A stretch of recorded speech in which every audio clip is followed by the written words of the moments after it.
Genuinely, my friends, with what is going on in Mexico, Ecuador, Iran, Pakistan, Afghanistan, and anything else that is going on in this world, I don't think that I'm going to get a rest over the course of 2026. I don't think it's going to happen. Literally, as everything started to hit the fan in February, I at first thought, oh man, here's some new things that I can talk about. That's pretty interesting. Oh no. Oh wait. Everything is going so fast, there's no way I can actually keep up with all of it, and now I have a backlog of videos that I have to make. All because I traveled multiple frickin' times. Oh yeah, and also side note here, if you want to be potentially part of that experience, you can join me in Croatia or Estonia, Latvia, Lithuania. Yeah, we're going to be doing a lot of trips here, and if you really want to travel with me this summer to Greece and Croatia, the spots for that are going to be expired in like 3 weeks now, I think at this point. It's like the last chance for people to get tickets to travel with me here this summer. So if you want to go on an adventure and learn some history, do that. And then we can potentially watch the world burn. Oh my god, this week has been absolutely insane. Yes, I know it's popular here on YouTube at this point that pretty much every single person and their mother is talking about Iran, and rest assured we're going to be diving into more aspects of it, but there's a lot of varying other video topics that we need to talk about. Recently, we had spoken on the podcast, which for anyone who is catching that here, that is not just the History of Everything podcast for this YouTube channel, that is my actual history podcast that I do, which on the YouTube channel for that is History with Stakuyi, if you want to go and check that out. I'll leave a link for it down in the description.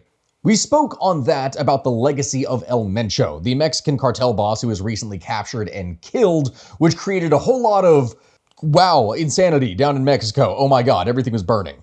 Today, what we're going to be doing is covering how this phantom of a man was actually apprehended, and what it means for the future of a Mexico led by Claudia Sheinbaum, the successor of Andres Manuel Lopez Obrador. And I bring up the successor part because that is actually quite relevant to the conversation that we're going to have here today for a very funny and ironic reason, though the funny is definitely dark humor. Because more commonly referred to as AMLO by the press and voters, Lopez Obrador led a seemingly neutered administration that did nothing to the cartels that were running rampant around his country. His approach to deal with them, and I kid you not because this is the actual phrase they used, it was literally hugs, not bullets. We'll put that in quotes right here. That was his actual approach. Not anyone who was mocking him. That was his actual phrase for it, was hugs, not bullets. Dealing with the murderous drug lords that control like over half the country. It really is insane. And as you can imagine, it didn't really work. Because Mexico's president can only serve a single term, AMLO's party would choose Sheinbaum to be his successor, and admittedly, one of the reasons for this is that she had done a pretty good job as the mayor of Mexico City. She was expected to deliver more of the same laid-back approach to taking on the cartels that her predecessor had, but what is fascinating about that is that despite that legacy, she has now overseen an administration that just caught and killed its public enemy number one, Nemesio Ruben Oseguera Cervantes, aka El Mencho. For anyone who has been watching this from the outside, that is probably incredibly confusing and doesn't seem likely, but we're going to need to explore exactly how and why this happened. So, with that being said, my friends, let's go ahead and traffic in some high-quality context first. That was a smuggling joke for anyone who didn't manage to catch that, much like the smugglers. But my friends, before we continue with today's story, I would just like to thank today's sponsor, Aura. Which is very important, mind you, because I'm sure that for any of you who are watching this right now, any denizens of the internet, you're probably wondering, why the heck is it that I keep on getting flooded with spam calls and emails and things like that? And the answer is because your information is being sold by data brokers out there online. That is why I recommend today's sponsor, Aura, to my friends, followers, and family, because they actually take care of the hard part, automatically removing your info from these sites and keeping it off. Because the thing is, Aura is so much more than just a digital security service. You get alerts if your personal info is found on the dark web, you get real-time fraud alerts for credit and banking, 24/7 monitoring to help keep your identity secure, a secure VPN, antivirus, password manager, and more, as well as US-based support available around the clock if something goes wrong. If something does go wrong somehow, you have up to $5 million in identity theft protection from Aura. So yeah, you're kind of covered. Seriously, there are so many bad actors out there on the internet, and considering how many people I have had that have made threats against me, my friends, my family, and more because of what it is that I do, I cannot let myself be vulnerable, and honestly, you should not either. Make sure to go to my link down in the description and try Aura for free for 14 days. Go to aura.com/history of everything, and just by trying it out, you can see for the first 14 days whether or not your data is out there on the internet. Please be safe, my friends. If there is anything that we have shown, the world is a dangerous and very complex place. Anyway, in order to understand what it is that I'm talking about here, we need to go back a little bit in history. We're not going to be going back all the way to the beginning necessarily of the drug issue that Mexico has. If you want a video on that, then you need to go check out the older one that I did specifically on the history of the cartels. This one is specifically focusing on what led to the rise of CJNG, the cartel led by El Mencho, which very quickly became one of the most dangerous, powerful, and, we'll say this, sadistic cartels in the entirety of the country. You see, by the year 2015, El Chapo, one of the most famous drug lords in all of Mexican history, he had repeatedly escaped from Mexican prisons, and this occupied the attention of the Mexican government until he was recaptured. When he was finally recaptured in 2016, the Sinaloa cartel began the process of splintering and infighting that would eventually sap it of much of its regional power and influence, and that is something that would leave a power vacuum that the CJNG and El Mencho would go and step into and occupy happily. Again, if you want the full history of how all that went down, you're actually going to need to check out both my older cartel video on this channel, and you'll need to go check out the history podcast episode that we did on the History with Stakuyi channel that talks about specifically his rise to power. Anyway, over the next couple of years, the CJNG would soak up much of the business that had been lost by the fracturing and infighting of the Sinaloa cartel. But in order to get there, it had to first engage in a lot more violence. To understand what it is that I mean, the CJNG conducted much of its business by buying legitimate businesses and then using them to launder drug money. At this point in time, the Mexican government allowed the seizure of many CJNG owned and operated businesses and properties, and El Mencho, as a result, would declare war on the Mexican government in response. Like outright declare war. On April 6th, 2015, they struck a Mexican police convoy driving through the winding mountain highway in northern Jalisco, and being on their home turf, the cartel sicarios knew exactly where it is they needed to set their trap for the greatest effect. Passing a curve where rock walls lined both sides, the convoy was essentially at the bottom of a narrow valley. And in the military, they would call that being in the kill box. And it really is a piss-poor position to get caught in. Raining down automatic gunfire on the vehicles turned out to be like a successful Pokemon attack. In other words, it was super effective. When the police got out of their vehicles to try and return fire, they were instead just struck down. But the thing is, for anyone who stayed in their vehicles, the sicarios made sure that they regretted it by burning them alive using grenades and other homemade explosives like Molotov cocktails. It was a brutal massacre. 15 policemen were killed in this event, which became known as the San Sebastian del Oeste ambush. And that was not going to be the only incident either. Just 3 weeks later, on May 1st, Mexican Army helicopters tracked down a CJNG convoy believed to be transporting El Mencho himself near the town of Villa Purificacion in the state of Jalisco. Now, one of these choppers moved in to follow from a closer distance, when suddenly the CJNG gunmen guarding El Mencho fired and struck it with not small arms fire, no, 2 RPG rounds, causing it to crash with 18 men on board. That is right. For those of you that are not familiar with just how powerfully equipped the cartels are, they're not using simple weapons that you would have for, say, hunting or anything else like that. Hell, not even stuff that you would expect from a militia. No, they are using full-on military equipment to take on the military. This, as you could possibly reasonably expect, caused the helicopter to crash with 18 men on board. Some of the men would die during the fiery crash, and others were able to run for cover after surviving getting shot down. But El Mencho's men would move into the crash site and begin to execute anyone they found still alive in the wreckage. 9 soldiers and policemen would die that day. And within days of this attack, Jalisco's security chief would survive an assassination attempt in which CJNG gunmen had pumped 200 bullets and 2 grenades into his armored truck. If it was not obvious now at the time that I'm explaining this, the message that the cartel sent was extremely clear. Do not F around with El Mencho. At the same time that was happening, CJNG co-founder Eric Valencia Salazar would also split with El Mencho and become a high-ranking leader within the Nueva Plaza cartel. This new rivalry was something that El Mencho was absolutely not going to tolerate. El Cholo was later murdered, with his body being discovered stabbed and wrapped in plastic on a park bench in a small-town plaza on March 18, 2021. This time period would mark the greatest heights of El Mencho's reach and power. He was an incredibly powerful, an incredibly dangerous, and an incredibly sadistic man. Yet, slowly but surely, the Mexican and American governments would begin to work together to bring him down.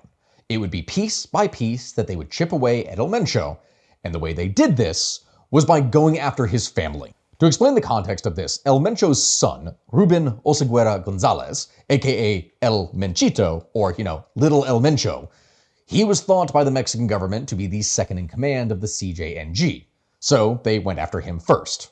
He was arrested and then eventually extradited to the United States in early 2020, and this action pissed off El Mencho so badly that he ordered the successful assassination of both the judge who had handled the extradition case and his wife. This grisly attack would actually happen in front of their 2 children as well, and that was par for the course for El Mencho's strategy.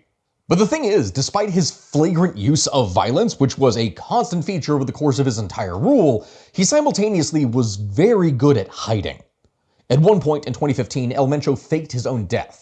And then, in 2018, a police chopper would fire on the convoy that he was in, and he was thought to be dead again, until in 2020, the then president of Mexico, Andrés Manuel López Obrador, himself would have to come out publicly stating that the rumors of El Mencho's death were fabricated. Again. Like, nobody knew the kernel of truth that was buried in those rumors. But we are going to come back to that here in a minute. This guy was really good at hiding, but the government's crackdown on El Mencho's inner circle would still continue. To explain that, El Mencho's brother-in-law, Elvis Gonzalez Valencia, was arrested in 2016 as well. He had served as the CJNG's lead financier, and El Mencho's wife, Rosalinda, she was the chief money launderer in charge of the CJNG funds. She was also arrested in 2018 and charged with money laundering. In 2019, his godson, Adrian Alonso Guerrero Covarrubias, was then arrested on charges of drug trafficking and kidnapping, and all of this removed a series of key allies, as well as, in this case, protégés of El Mencho. Moving on from that, in February of 2020, El Mencho's daughter, Jessica Johanna, was arrested in Washington, D.C., and she was charged with engaging in transactions or dealings in properties with businesses that had been blacklisted by the Treasury Department and providing financial support to the CJNG, and was sentenced to 2 years in prison. Naturally, as you can probably expect from this massive series of arrests, this really pissed off El Mencho, and violence would ensue as he ordered the semi-public murder of former Jalisco governor Aristoteles Sandoval in the bathroom of a Puerto Vallarta bar. Again, if you crossed him, he was going to make someone pay. Maybe not necessarily the right person who had actually done something to him, but he was going to make someone pay. But still, the whole time, he kept himself hidden. The problem that authorities had with tracking him down was that because El Mencho was once a Mexican police officer, he not only was capable of thinking like a cop, but he knew the law and knew police protocol as well. Being extremely cautious of technology, El Mencho didn't use it much, as he knew that he could be tracked by phone, and he would typically relay his orders through trusted lieutenants.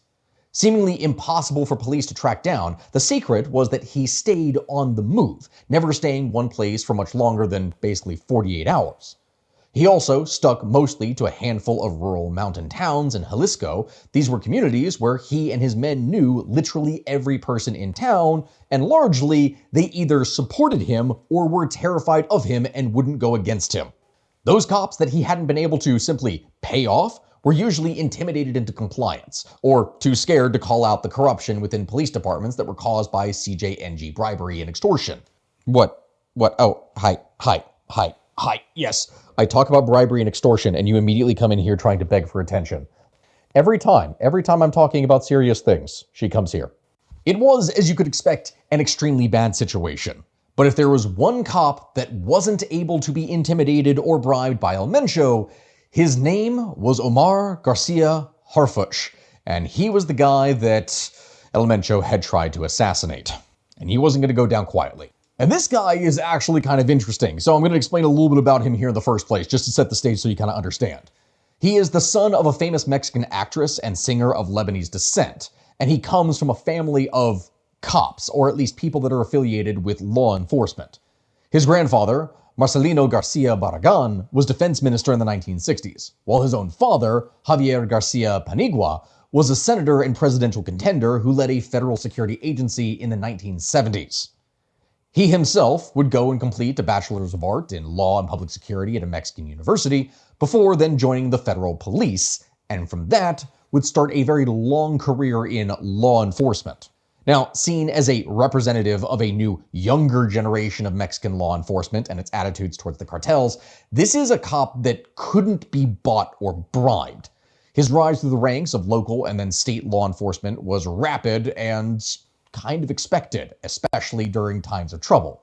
In 2019, he was appointed chief of police in Mexico City by then-mayor Claudia Sheinbaum, and he was credited with overseeing a whopping 40% reduction in homicide rates, which is very significant considering how bad it is in Mexico.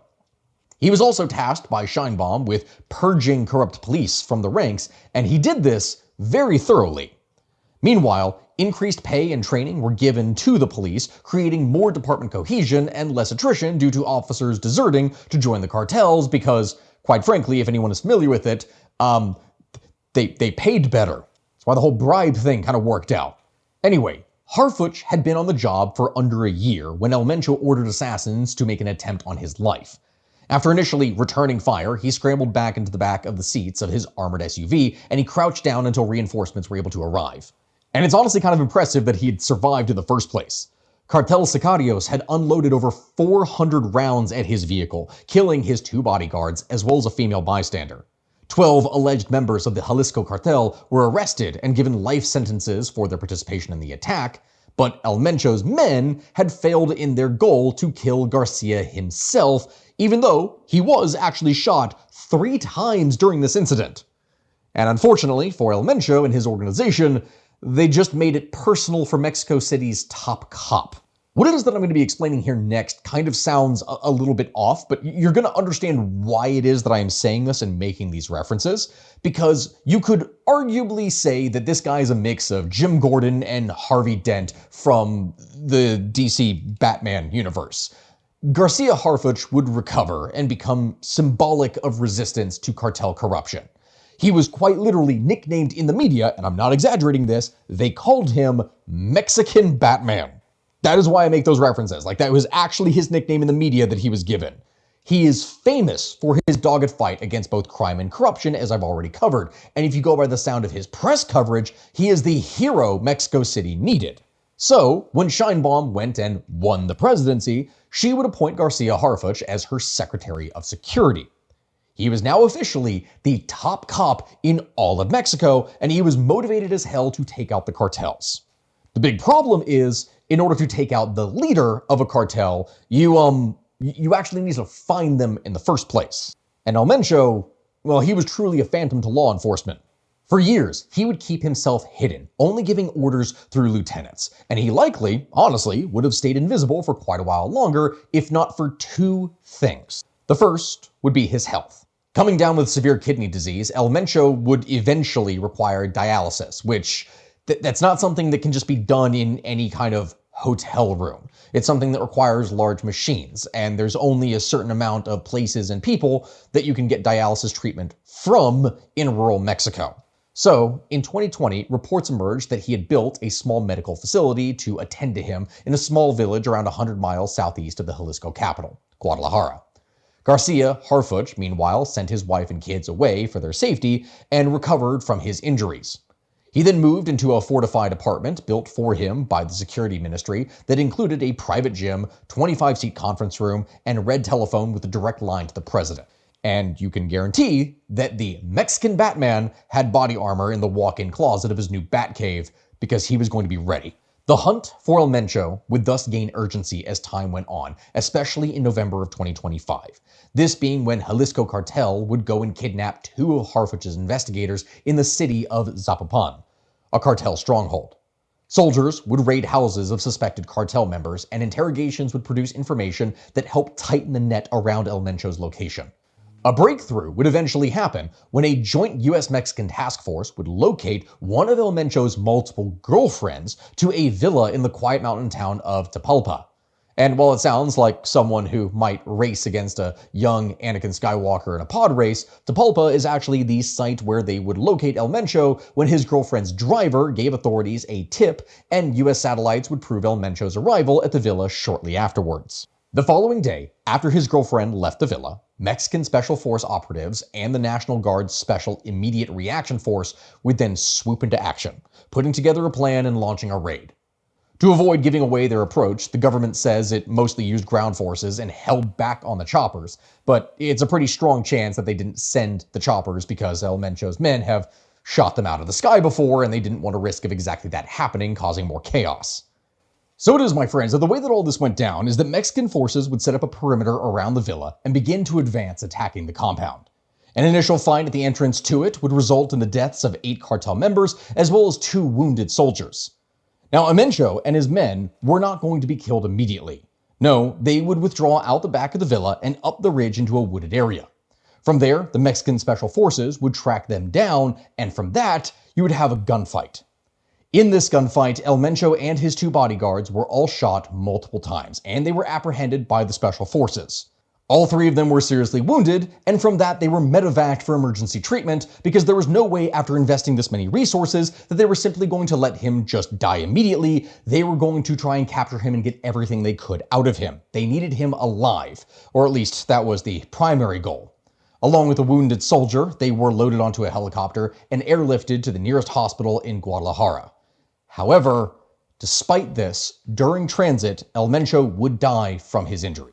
The path of redemption and retribution was complete for Omar Garcia Harfuch, and his future political career is almost guaranteed to be successful if he is not assassinated in some way, which I don't want to speak that into existence, but considering what has happened in the past, there is a chance that could actually happen. The attack was successful, and it resulted in over 70 cartel members being killed, with a loss of 25 Mexican soldiers who were memorialized by President Sheinbaum recently. It was a very big deal and one of the craziest gunfights to break out in Mexico in recent history, and one of the most successful. However, as a result of this, cartel members across the country lost their shit almost immediately, setting up narco blockades and burning vehicles and businesses everywhere they possibly could. This is something that you probably saw on the news. This went on for a few days, and tourism to Puerto Vallarta and Guadalajara was greatly impacted for a short period of time as well. U.S. nationals were urged to shelter in place, and airlines suspended flights to the region temporarily. More than 1,000 people ended up getting stuck at the Guadalajara Zoo and were forced to sleep in buses. That is a thing that happened. The crazy thing about all of this is that the United States provided only tactical information that informed and educated the operatives about the site. They didn't actually contribute ground forces, as has been spoken about multiple times before. No, this was intelligence sharing, not special force boots on the ground. But that's what Claudia Sheinbaum is specifically trying to avoid by unleashing her law enforcement attack dog, Garcia Harfuch of the cartels. By attacking the problem more directly, Sheinbaum has sought to keep American boots out of Mexican soil, which was a potential outcome if they had kept letting the cartels act unrestricted, according to the Trump administration. Especially considering what had been going on with her predecessor, there is a real chance that something like that could happen if she continued to let them run loose. And on top of all of this, in addition, Garcia Harfuch was a crucial aspect to the successful capture of Canadian narco kingpin and former Olympic snowboarder Ryan Wedding. That is something that is its own tale right there, but this guy has been active. If you'd like to hear the story about how Ryan Wedding ended up being a cartel kingpin, please let me know in the comments. That's a wild story in and of itself that we may want to go into here at some point. But either way, the extradition of hundreds of cartel members and the capture of Ryan Wedding would have been enough of a win for Garcia Harfuch.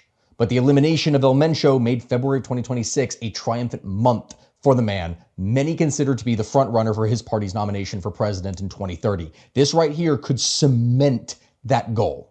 For the United States, Harfuch has emerged as the linchpin in security collaboration with Mexico, at a time when US President Donald Trump has already been piling pressure on his southern neighbor to aggressively combat cartels, and threatening US military force if Mexico was not able to show results. And so now, Scheinbaum is arguably breathing much easier because her administration was under serious pressure not only to provide security guarantees and show results to the United States, but simultaneously for those visiting Guadalajara this year when it is that they host the World Cup matches. This was an extremely big deal. This decision to take a hardline stance against the cartels was a calculated risk that seems to have paid off for Scheinbaum despite the violence that broke out in the immediate aftermath. However, this doesn't mean that everything is necessarily great. It's not going to get resolved immediately, because the CJNG is momentarily leaderless, which is a bit of a concern for the Mexican government. What is most likely going to happen is that El Mencho's brother Abraham, the same brother who got arrested with him in the San Francisco bar much earlier in his career, will take over control of the CJNG. If not, another one of El Mencho's top lieutenants will step into the top spot. But one thing is for certain, while the man himself may be dead, the organization that he started is still going. CJNG is less likely to suffer from the same problems the Sinaloa cartel did because more of its leadership is currently out of prison and there are still members of El Mencho's inner circle that are still in a position of power to be able to take his place. So, while this could fracture like the Sinaloa cartel did, breaking into much smaller violent circles, that's a lot less likely, technically speaking. And even if it does fracture, it's less likely to result in violence as there are not necessarily the heated rivalries that existed between El Mayo and El Chapo's sons after his capture. The CJNG is widespread, and it covers nearly the entire country of Mexico itself. But the thing is, it became so large by implementing a kind of franchise system, where local gangs could join the organization but still retain some kind of local autonomy as a group. So there's less direct control issues there. As for the Mexican government, this whole thing is just a massive public relations win all around. It, for one, keeps the Trump administration off their backs over one of its two primary complaints, fentanyl trafficking and illegal immigration.